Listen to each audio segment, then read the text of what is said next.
Scott. Okay, so Herders, do I have faith that this is going to be a good comment? Delusional take to say BYU and Utah are good teams. Well, there you go. Teams, they are hot garbage and won't win anything this year. What does that make Oklahoma State then, Arizona bro? and Baylor will expose you this weekend. Okay. All right. Okay. Have a nice day, dude. And prime example number 7,000 of why we don't read non-member comments. Yeah. But it is a good bridge to Big 12 power rankings. All right. Is there any, and I know they're hot garbage. Right. They're terrible. Is they're there any doubt that Utah is the best team in the Big 12 right now? No, I don't think there's any doubt that number 15 and Utah is, the best team in the Big 12. I don't have any doubt about that. I think they've proven themselves. I think number 15, they're 10th in the country right now. No, that was an Alan Bowman reference. Oh, thank you. Yeah. The safety number. Yeah. You got number 15 in Utah and Alan Bowman, and it for all sounded you like folks you that were watch calling every day. them number. Yeah. Anyway, I don't. It's them and everybody else right now. I think, the difference is BYU's 4-0 looks a lot different than Utah's, and I think agree. that my opinion, just like most people, is BYU is going to come back to the middle a little bit, and I would agree with what you said the other day that BYU is looking good right now, but there's no reason not to get to 7 wins this year. Waco's a tough place to play. Waco's a tough place to play. So without further ado, in the comments section, your top 5 teams in the Big 12. I think that if I had to do it today, I would put K-State as the 5th best team in the conference. This game this weekend, folks, K-State and Oak State, I don't know how much more clearly I can state that this is an elimination game, period. Whoever loses this game is done. And I think it is a shocking 5-point number in favor of K-State. Games in Manhattan, totally get it. Oak State, you're a 5-point dog at K-State. I don't know. That is a shocking number. I mean, I'm not trying to be hot take guy, but after what they did against Utah or didn't do. Well, and here's what worries you if you're an Oak State fan.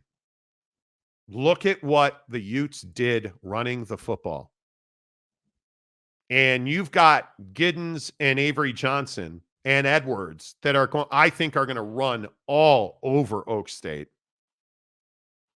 I think this could be potentially one of the lows in the entire Mike Gundy era. Well, and I think this game, if it goes K-State's way, right, assuming that K-State has a nice day, this is going to be one of those games where, if K-State's got it going on the ground, the time of possession numbers are going to be pretty ugly because you think about, you think about Avery Johnson and that running back West room. Virginia? Yeah, seriously, right? Like you're just going to run the football, and I don't have any doubt about that in this game. But I think that the Gundy offensive situation, that's what I'm going to be looking for. You know what K-State's going to do. You know what they bring. You know the strategy. It's very clear. It's not rocket science. But does Alan Bowman look any better? Does the wide receiver room look any better than they did last week, man? Can the wide receivers create separation? Yeah.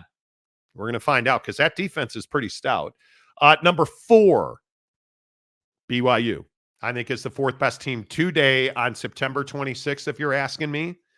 In my Big 12 power rankings, I have BYU at number 4. And I think the thing that is so critical here that as we look at why and how, the best part about BYU's start to this season has been this defense that is creating turnovers, that is creating opportunities for guys like Jacob Robinson, these linebackers, Tyler Batty, to make plays, tackles for loss, hit the quarterback. So you're still seeing BYU give up the big run, the chunk play on the ground, but it's getting more and more difficult to throw the football down the field on BYU, and I think that's a big part of this. Now, I think they have the best wide receiver room in the conference, and we're seeing that on a regular basis. I think Jake Retzloff has gotten incrementally better as the season has gone on. Certainly no turnovers is a big part of the success that BYU had against K-State, but they have got to take that down to Waco.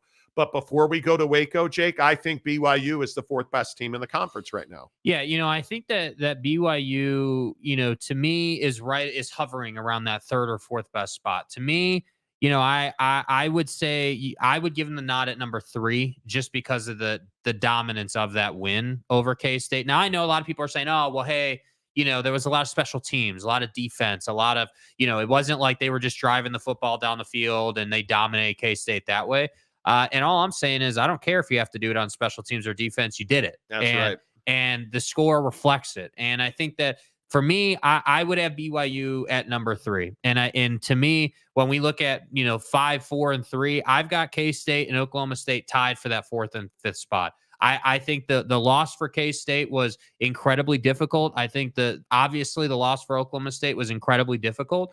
And these two teams are reeling. And I think they're both capable. I fully expect one of them to dominate this game and have a bounce back week, but they're basically in the same spot in the season for me. So I have them at 5 and 4 and BYU at number 3. Yeah, and I differ with you on this because I don't think that we have seen anything either defensively or offensively from Oak State that would lead us to believe that they are one of the 5 best teams or even in the conversation. I think they're in conversations with Arizona, Arizona State, Oak State. I think that's where how good is Arizona?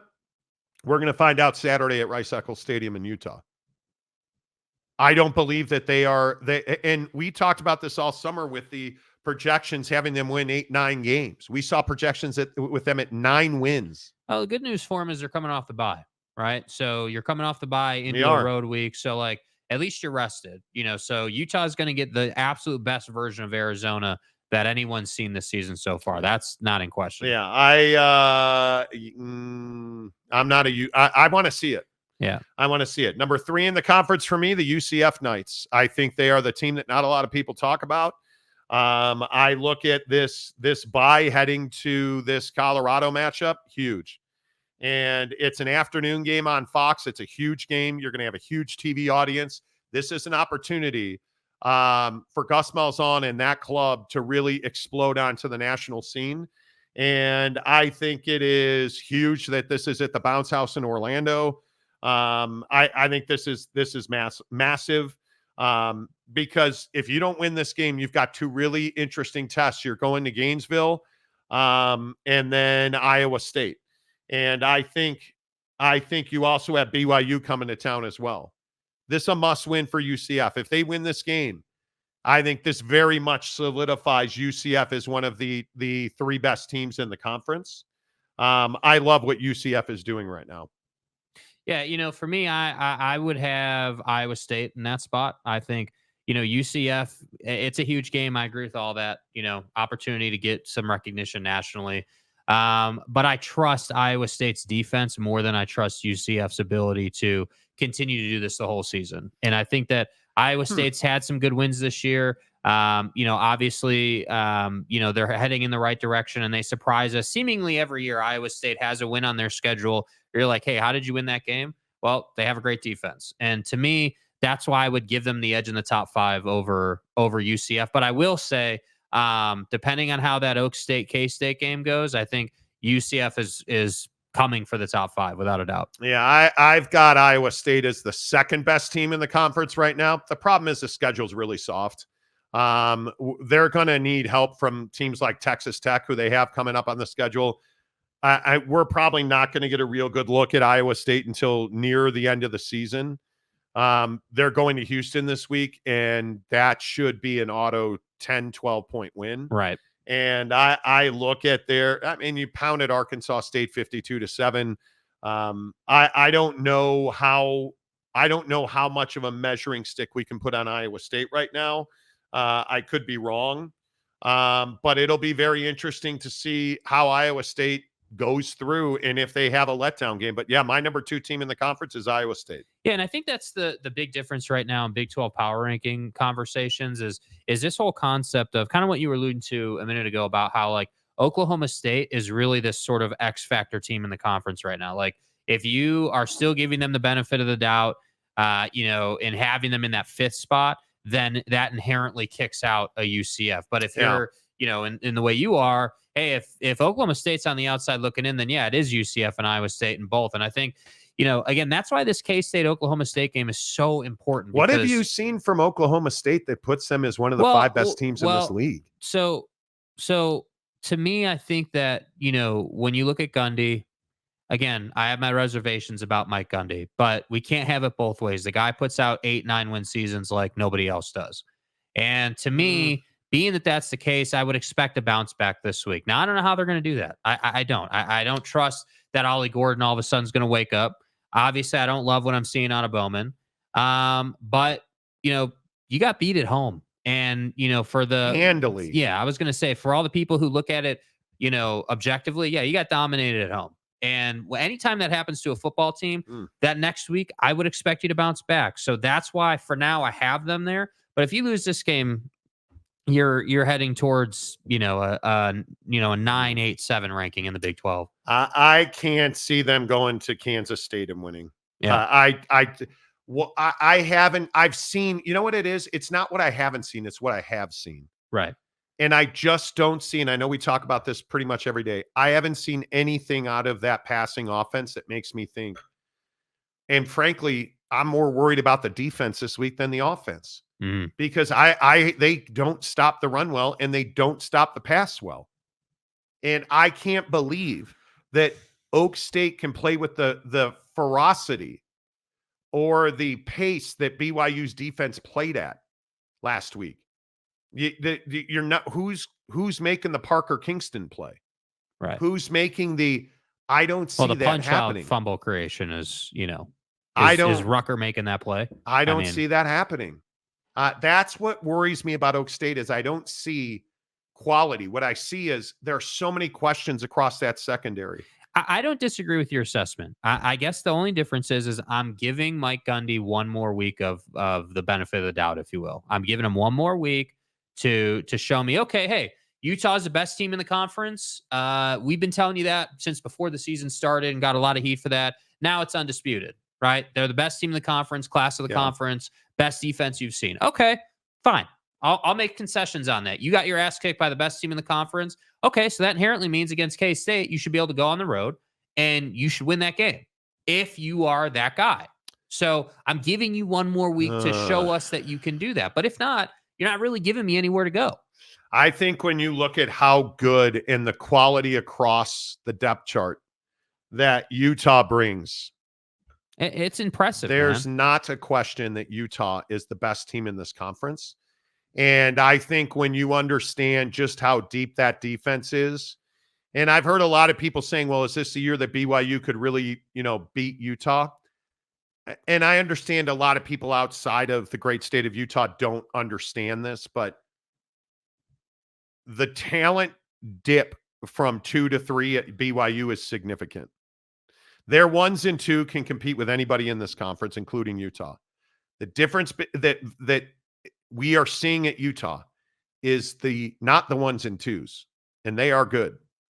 The 3s and the 4s are rising up, and you're seeing this offensive line at Utah get better every week. Yes. You're playing this caliber of defense without Karene Reed. You're getting a guy like Logan Fano, Van Fillinger. You're getting guys up front that are really performing. Cody Barton. You're looking at guys. The Barton family has become a pipeline for linebackers in that program. Yep. You're looking across the depth chart at Utah. It's not the 1s and 2s because anybody that competes in this conference, your 1s and 2s are deep. Yep. But do I have to go any further than Isaac Wilson at Utah and the massive development that we have seen? And you look at the throws that he made and the runs he made against Oak State. That's what should be concerning to you. And if you look at on defense, the Smith Snowdens, I look at the Sione Fatus of the world, or the Teo Johnsons with that big hit that was not targeting. Mm-hmm. The 1 through 4 depth on defense, it's elite. It's elite. And you can't overcome that rep in and rep out at BYU. And then you turn your attention to people that you don't know Lander Barton. You don't know who Lander Barton is. I said Cody Barton earlier. Excuse me. Lander Barton. You don't know who Lander Barton is. Right. Lander Barton is a single-digit linebacker now that makes an impact on every single snap. Right. And I go to I go to the special teams at Utah, and I look at Monty Parks, Micah Pittman. Those guys are dynamic special teams players in the return game. Cole Becker, 3 of 4 with a 44-yard long. Jack Bomeister, like their special teams are really good. Yes. Their defense is really good. Their offense is really good. And defensively, it's the discipline to the concept that's impressive to me when you watch Utah. Like if you take any fandom out of it, if you're a Utah fan, the thing that makes your team so successful is Witt's ability to get his guys on defense to play the concept they're trying to run, to not take chances, to not like yes, if it's an obvious thing, hey, take your shot, but hey, like the scheme calls for you to drop into coverage or go get the quarterback, and they do that at such a high level that you're not even really in a position to beat them from an offensive standpoint unless you can outthrow a safety. And if you can do that, then you can beat Utah. And if you look at BYU and what's winning at BYU, well, their offensive line is really solid, and they have the best wide receiver room in the conference. My question is, can you consistently pressure the better quarterbacks in this league? Because if you can't, all that talent in the secondary is diminished because they have to cover for longer. And that's why you're seeing them try to create the turnover and trying to be so prolific on special teams. Obviously, it goes without saying that, Parker Kingston isn't going to have that play every week. That's a 1 in a million play. Like it was a great moment. Awesome college football thing. They have this propensity to make that play now. Yeah. Because they're looking for it. And again, what makes Utah so lethal? What have I told you all year? Brant Keithy's a wide receiver. Didn't he average 18 yards per catch last week? Like, ridiculous. That's what makes Utah so good. That's why Utah is number 1. Iowa State's number 2. I put UCF 3. I put BYU 4. And I have that K-State. I think K-State's number 5 right now. I think the bottom half of this conference, nobody else can make a compelling argument. Not Colorado, not West Virginia, who's 2-2 now. Cincinnati, certainly not. Well, I think Colorado's an interesting one because, beating UCF, that'd be a quality win in my opinion. UCF is a good team. They're solid. They're not a bad team, and they're explosive. And again, and for better or for worse, I guess, it's every week with Colorado where you're playing a shootout. And, so that would be a good win. And if Colorado wins, I think you got to move them up the stack a little bit. But if you're 3-2, you're an average Big 12 team, slightly subpar. But if you're 4-1, now we're having a different conversation. I don't know what I'm going to need to see from Texas Tech to bump them up, but better defense, more capable defense. You got Cincinnati. More confident. They have Cincinnati this week. I mean, I think Texas Tech can do. I'm really impressed with Kenny Dillingham in Arizona State. I think Deion Sanders is doing a great job at Colorado. I'll continue to say it. I know I'm the only one. But let's go. Let's get in the comment section here.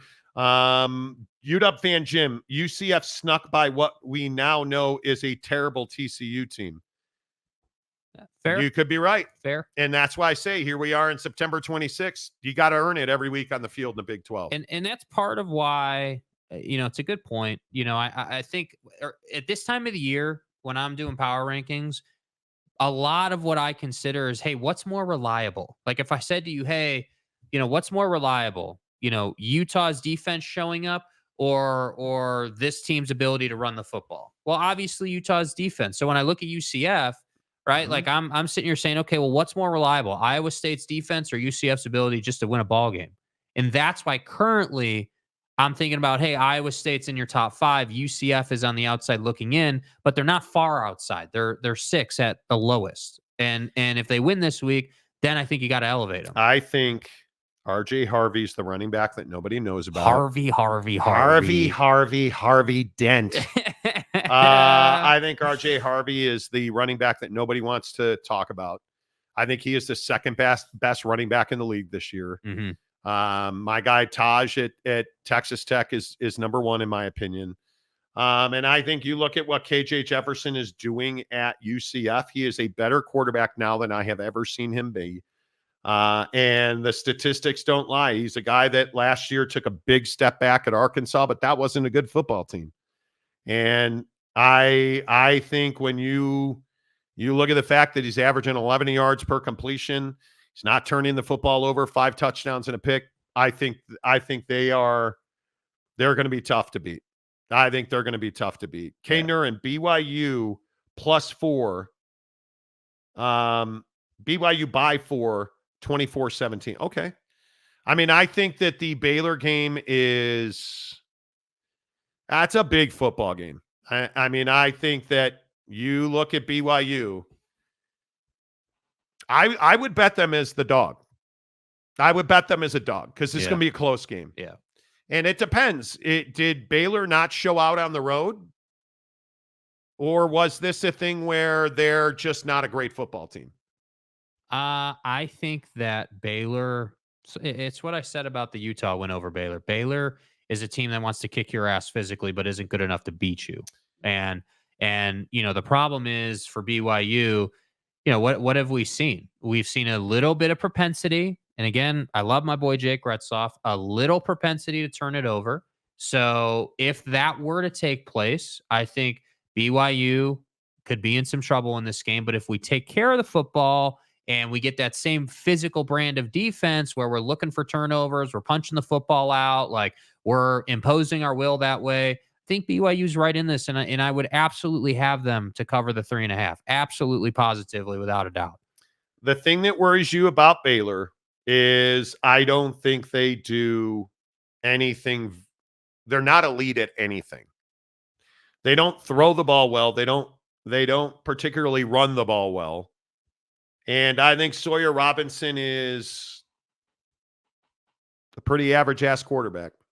Yeah. I think when I look at him, he does not make mistakes, which I appreciate.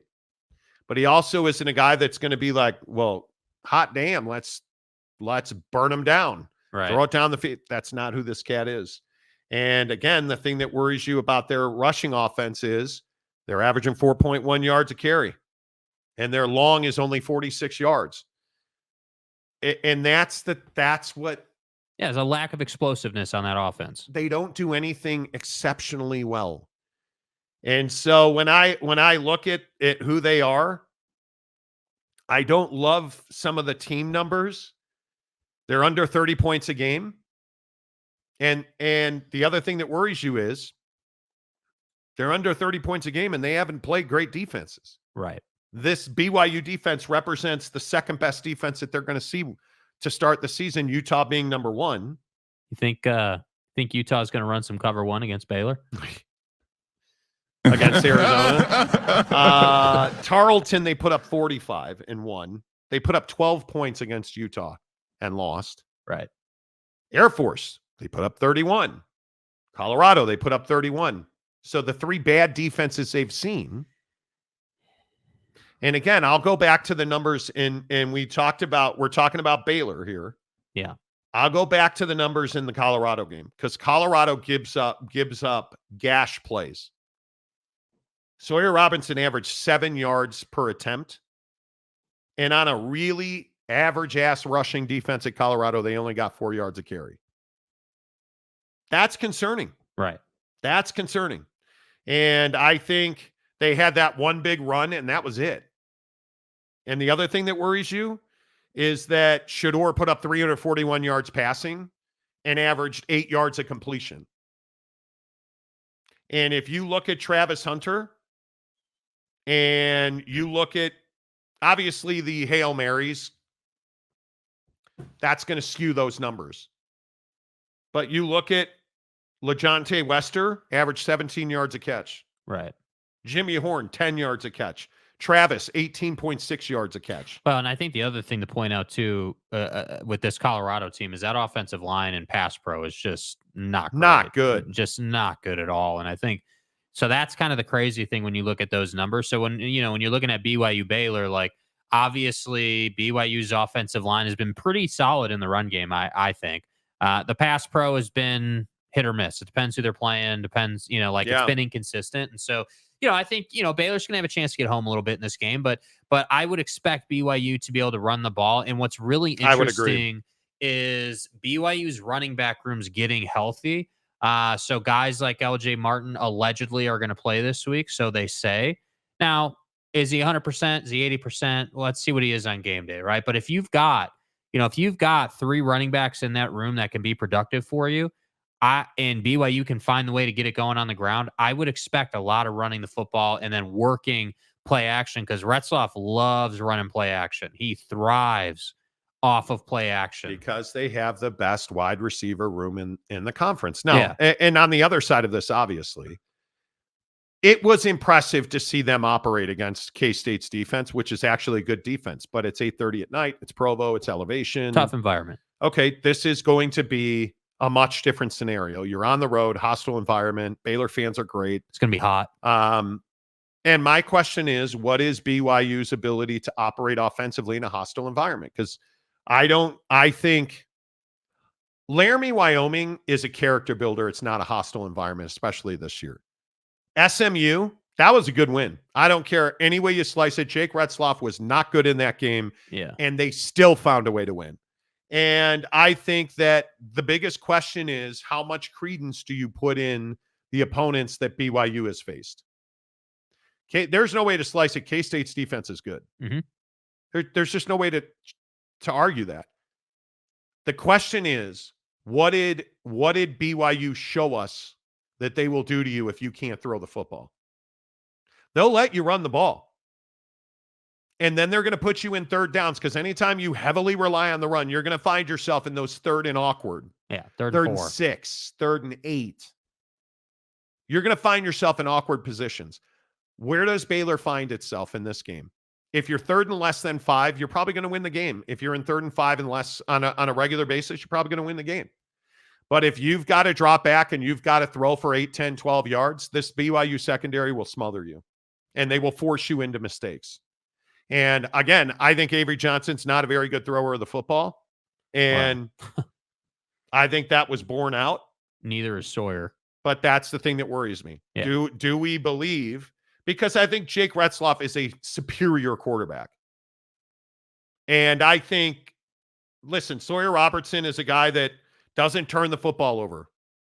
But you better be able to run the ball. You better pick up 5.5 yards per run here, or you're going to be in a tough spot. We'll have a full preview of that game tomorrow. The other thing I would say too, just before we move on, is I don't like, this is an offense. If you're the BYU defense, you're looking at this offense and you're saying, okay, let's do to them what Utah did to Oak State. Let's put 7 guys in the box, 8 guys in the box, play single high. Show us you can run on that defense. Show us that you'll throw it to the flat and play outside. That's what I would expect you to do on defense early in this game. Like, feel out Baylor and see what their adjustments look like. And if they're more than happy just to try to, play, smash mouth football and run it at you and see what you can do, then I think BYU handles this game.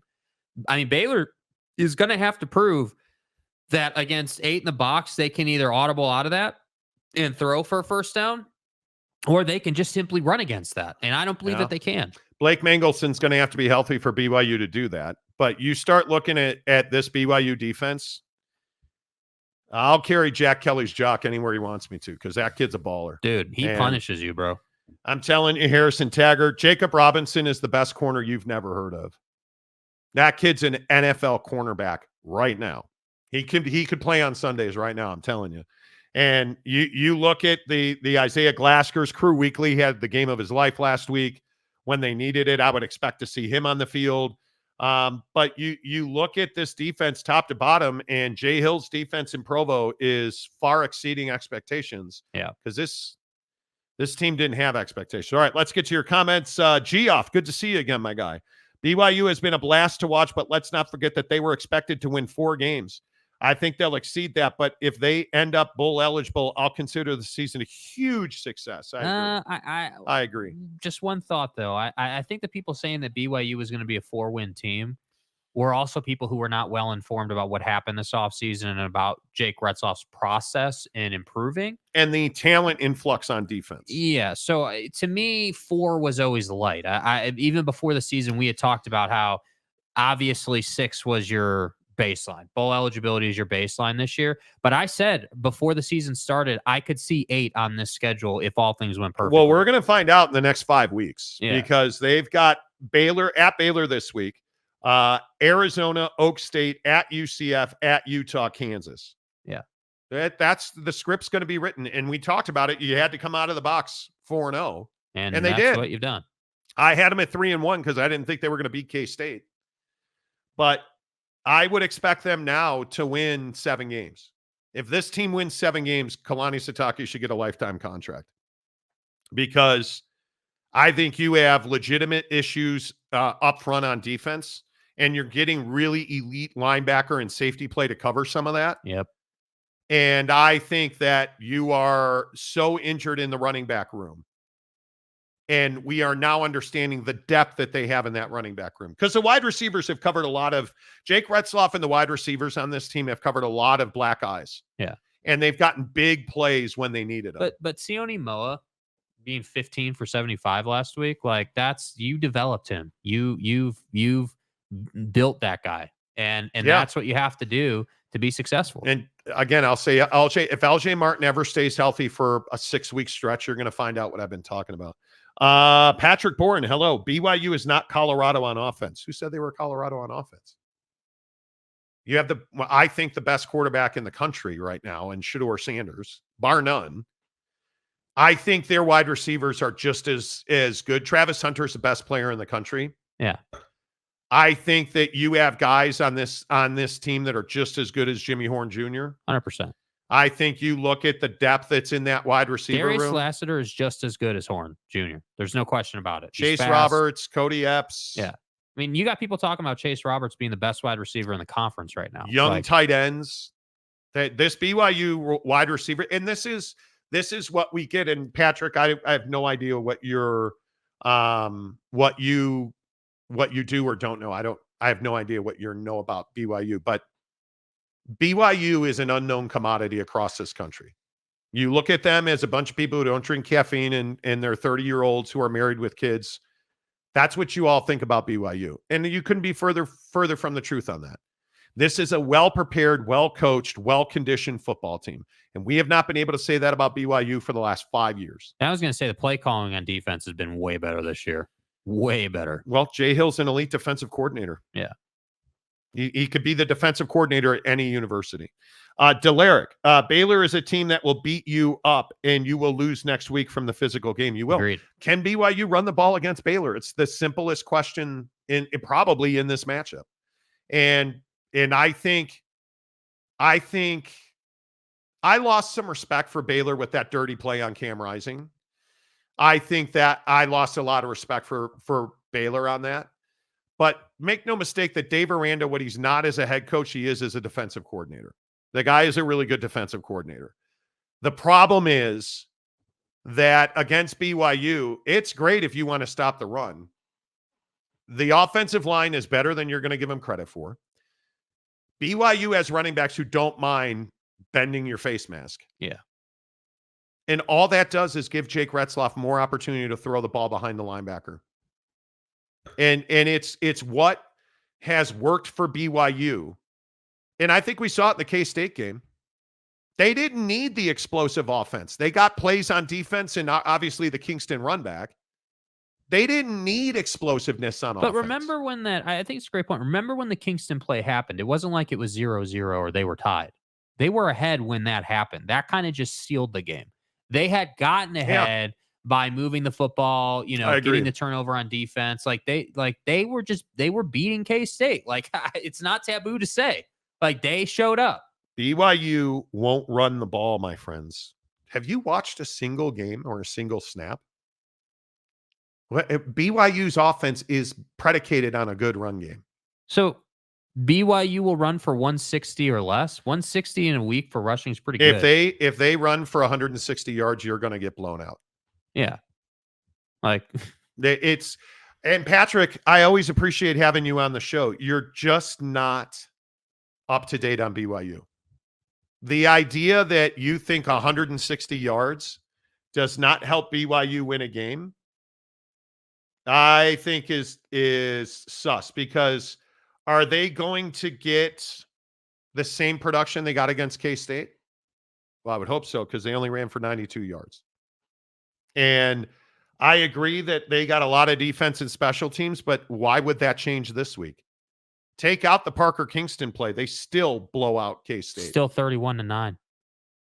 It to me, like, you don't understand how BYU's offense operates.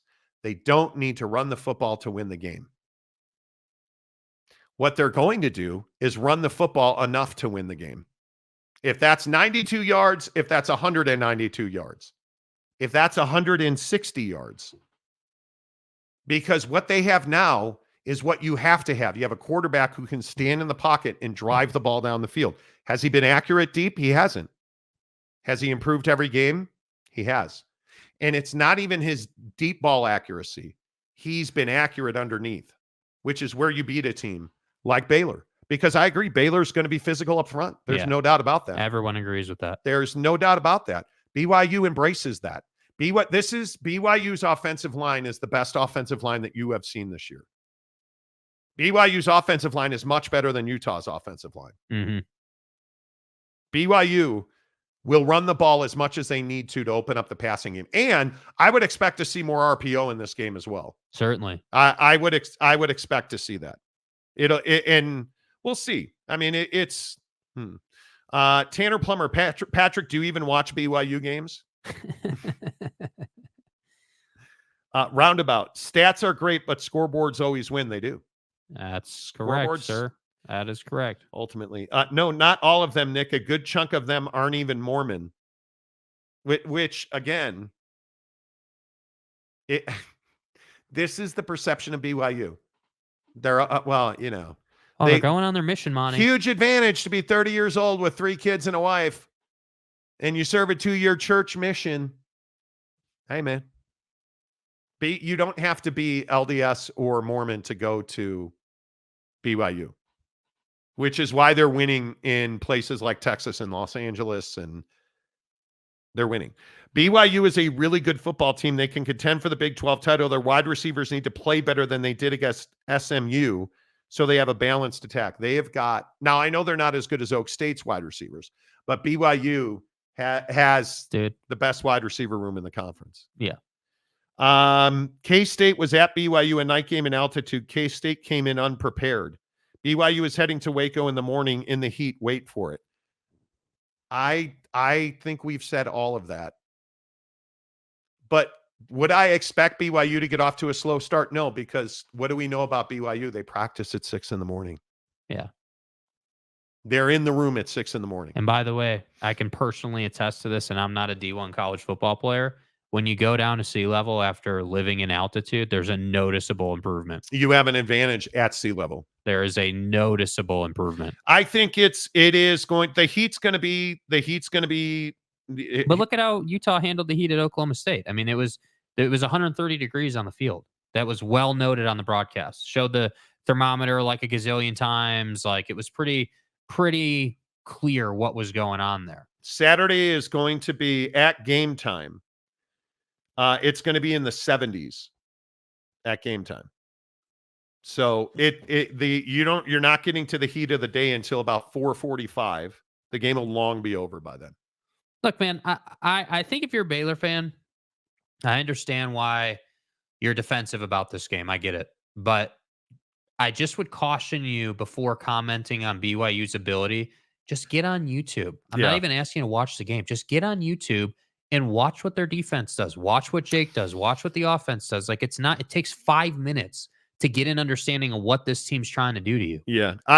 And listen, I get it. I hear all the time about, that Baylor and BYU all week long doing radio interviews in Dallas, asking me about BYU. And I'm just telling you, if you can't execute on a Hail Mary twice, I don't have confidence that you can execute for an entire game on defense. Well, and that's Like, the other thing that I think a lot of people forget is that it was a fluke, the 2 Hail Marys, but Shador had an unbelievable game. Now, is Jake Retzloff Shador Sanders? No, but if Jake Retzloff throws for 200, 250 yards, you're going to lose. You're going to lose. You're not going to hold Chase Roberts and Darius Lassiter down the entire game. yeah. And BYU's defense is more than capable. We'll see. Proof will be in the pudding. We'll have a prediction for you tomorrow on that. Yeah. The thing I've never understood, and we see this pretty regularly on this show, is people will come in. Oak State last week, they'll come in and disrespect Utah to feel better about Oak State. Coming in and saying that the heat, the altitude, you're not running for 160 yards, not understanding that 160 yards means that BYU wins the game. You don't have to disrespect BYU or the opponent of your team to predict a victory for Baylor. Baylor is, and I think it is one of those things where you look at the way this line is built. Why is Baylor only 3.5 points? When you get 3 points just for being in Waco. Because BYU is a pretty darn good football team and tough to deal with. So you don't have to come in and disrespect the opponent to make yourself feel better about Baylor winning the game. Yeah. Baylor should win the game. It's at home. These are two, I think ultimately at the end of the year, I think Baylor will end up in the bottom of the conference. BYU will be somewhere in the middle of the conference. I think power rankings next week could be Vastly different. Could be. But if BYU beats Baylor, I think they probably bump up to 2-3 instead of 3-4. And anybody that believes that Baylor is going to drop 30, that this is going to be a blowout game, bro, not only are they only 3.5, but I think it's 45.5. You're only expecting Baylor to score 27 points At most. So I if this game is 27-20, it's probably a BYU win. If Baylor's going to win this game, they're going to need to convincingly win this game. That's what I'm saying. So I think we do pretty well. We spend a lot of time before we make predictions on games. Yeah. I watch a lot of tape. The thing that should worry you about Baylor is they can't consistently stop you on defense, and they against better defenses, and I think we've seen it this year, I think they're going to have to run the ball to win the game. You want to talk about a team that's got to run the ball to win the game. If you think Sawyer's going to come in here and throw it down this secondary, that's a losing proposition. You need to run the ball, control the clock, keep BYU's offense off the field, tire out that defense, put them in the heat. You have to do to BYU what Utah did to Oak State. Yes. There needs to be a noticeable difference in the number of plays run. Anyway, I'll stop. Bears support Bears. Right. Calford rolling for $2 with Baylor. Baylor's not a bad pick to win this game. I don't think you're crazy at all for thinking Baylor's going to win the game. But the idea that BYU, that's going to be tough. Brandon Butler, the only way that Baylor convincingly wins is if BYU turns the ball over. If Jake Retzloff is fumbling or throwing interceptions, Baylor will win. Does he survive the game? I mean, if they run RPO in this game and he makes a mistake that way, I mean, that's asking to take a big hit. And I think we've seen Baylor's propensity to hit quarterbacks. So yeah, I think Baylor is. I really hope we get a clean football game. That Baylor play on Cam Rising, it's inexcusable. It's inexcusable in my opinion. 28-21 Cougs. Okay. Delaric, I'm a Baylor fan, but it's a coin toss. At best, BYU most likely wins, I would agree. Couldn't tell from all the BYU love, Monty. I don't. And now we're a BYU show. Apparently. Again. We fully matriculated. And this is the same guy who said 4 comments ago that he didn't disrespect BYU. Look, man, I'm a Notre Dame fan. Yeah. If there is such a thing right now. Our largest audience is the state of Texas and Phoenix very closely the state of Utah. Yeah. Our largest singular city, I think, is still Salt Lake City, where we're doing 400,000 a month in Salt Lake City. But Dallas is very close. Phoenix is very close. Miami, Tampa, South Florida, very close. Phoenix. I don't have an allegiance. I think anybody who watches this show knows I am not a BYU fan. I'm not a Utah fan. If I'm a fan of anything, and it's tough to be, it's Notre Dame. I have no delusions of grandeur. The advantage that I have, Oak State fan, as you found out last week, I don't have to root for Utah or Oak State. I can just tell you what I think is going to happen in the game. I don't have to root for BYU or Baylor. I can tell you what I think is going to happen in the game. And I've seen extensive amounts of Baylor and BYU this year. And preparing for that Utah-Baylor game and preparing for BYU against K-State, I've watched every snap of BYU football probably 3 times this year. Yeah. I just happen to know, and it's why I think we got the Oak State matchup to the T.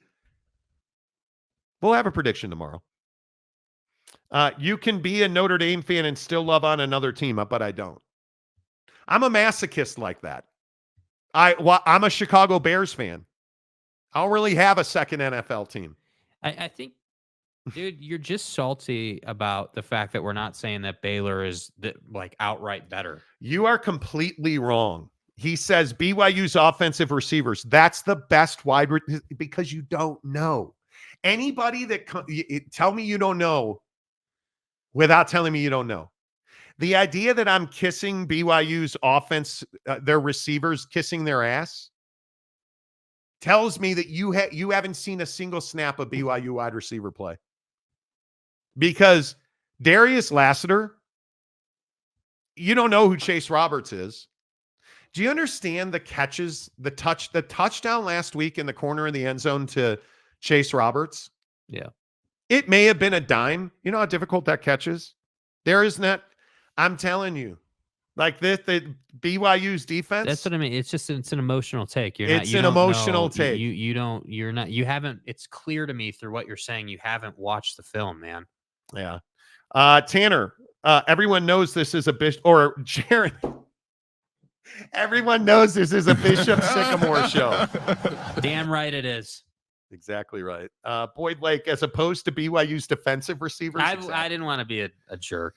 I just don't. I wish people could be unemotional about their sports takes, and you can't be.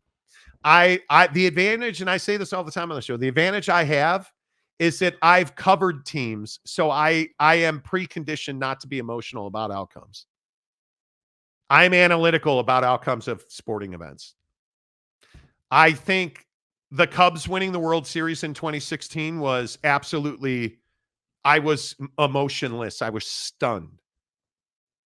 Other than that, I don't really have a great moment in my sports fandom. Yeah, the Blackhawks run. The Blackhawks, that's right. I cried when the Blackhawks won the Cup. That's true. But the Bears are terrible and have been. Notre Dame's been terrible and has been. The Chicago Bulls, what else do I have to say about that? Because it's garbage. The Cubs don't spend money. What else do I have to say about that? Trading Caruso for a lawn chair. Thanks. I just think it's interesting that you can't just roll up without knowing how good the secondary at BYU is or the wide receivers and then say that I'm kissing their ass. I haven't kissed their ass at all. Yeah, it's just not a great take. I mean, yes, Jake Retzloff used to be on the show every week in the summer. Yeah. He's a good dude. Yeah. Have I been critical of him? I have.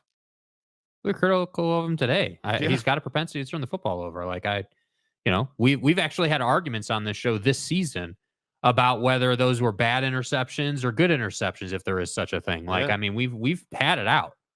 Welcome to the nightmare. I'm a diehard Knights fan, but I also am a realist when it comes to expectations of all teams I root for. You have to be. Yeah, and I didn't appreciate this before. Like, obviously, we've been doing the show a long, long time now, right? Like going on like 10 years or whatever it is. Like we've been doing this. But before that, I didn't have an appreciation for how easy it is just to go on YouTube and watch highlights and not watch them as a fan. Just watch them like, hey, like what did they do on the defensive line on that play? Like what happened on the Hail Mary? What happened on the Hail Mary? Like, like you can go and watch that stuff. And I encourage you to go watch BYU's tape on YouTube because it's all out there. Go watch Darius Lassiter run a route. Go watch Chase Roberts run around. Go watch the RPO, Jake Retzloff's RPO pitches. The RPO to Miles Davis against SMU, I think it was. Yeah. Broke it up the sideline there. That is as well executed of an RPO play as I think I've ever seen. And I've seen it 50 times now. But okay. Is what it is, man. It's all good. I'm not even upset about it. Yeah. Cue balls support cue balls for $2. Hey, look at you. Calford with another know. 5. Did Calford get? This is what happened to Sluka. Calford went in there and took that $100,000 and is now paying for Monty show memberships with it. Right. Yeah. Tanner Plummer, Patrick, you need to watch some BYU tape in a very bad way. I agree. To which Patrick says, Tanner Plummer, K-State, I picked BYU for obvious reasons, but against SMU, they beat a pretty good offense there. So we'll see. I think against SMU, it is the worst game of Jake Retzloff's football career. Not his college career or his BYU career. That's his poorly, because you can also, which we did before he started coming on the show, go watch Jake Retzloff's junior college tape on YouTube. Yeah. Dude, it's unbelievable. His high school highlight tape, oh my God. I think he has a huddle tape.